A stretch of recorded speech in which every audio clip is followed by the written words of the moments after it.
বৃহস্পতিবার ইউক্রেন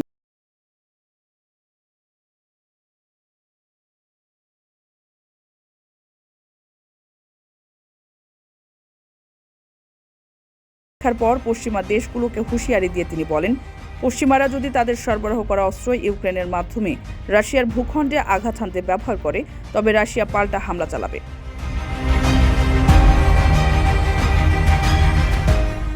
রুশ প্রেসিডেন্ট বলেন, যেসব দেশ আমাদের স্থাপনাগুলোর উপর আঘাত হানতে তাদের অস্ত্র ব্যবহার করতে দেয়, তাদের বিরুদ্ধেও আমরা আমাদের অস্ত্র ব্যবহার করতে পারি।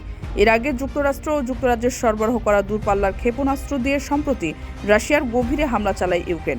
এতে কোনো প্রাণহানির খবর পাওয়া না গেলেও বিষয়টিকে গুরুতর উস্কানি বলে উল্লেখ করেছে ক্রেমলিন। এমন প্রেক্ষাপটে রাশিয়াকে যুদ্ধের উত্তেজনা বাড়ানোর জন্য দায়ী করেছে যুক্তরাষ্ট্র।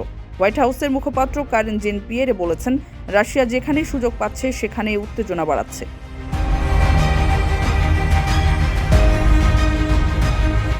প্রবাসীদের বিনিয়োগের শতভাগ নির্ভরযোগ্য প্রতিষ্ঠান প্রবাসীর সিটি লিমিটেড। এখানে বিনিয়োগ করে হালাল মুনাফা অর্জন করুন।